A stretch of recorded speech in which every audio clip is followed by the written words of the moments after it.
মসজিদে নববীতে আল্লাহ রাসূল সাল্লাল্লাহু আলাইহি ওয়াসাল্লাম একবার মিম্বারের প্রথম ধাপে পা রেখে বললেন আমিন, দ্বিতীয় ধাপে পা রেখে বললেন আমিন, তৃতীয় ধাপেও পা রেখে বললেন আমিন। সাহাবারা জিজ্ঞেস করলেন, ইয়া রাসূলুল্লাহ, তিনবার কেন আমিন বললেন? আমরা তো বুঝতে পারলাম না।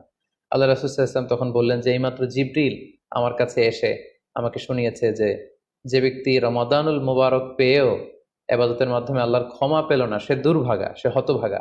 আমি তখন বলেছি আমিন।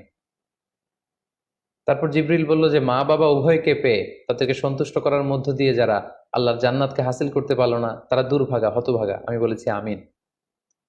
তৃতীয় পর্যায়ে জিব্রাইল বলেছে যে হে নবী, আপনার নাম শুনবার পরেও যে আপনার উপর দুরূদ পাঠালো না, অর্থাৎ সাল্লাল্লাহু আলাইহি ওয়াসাল্লাম বলল না, সে দুর্ভাগা, সে হতভাগা।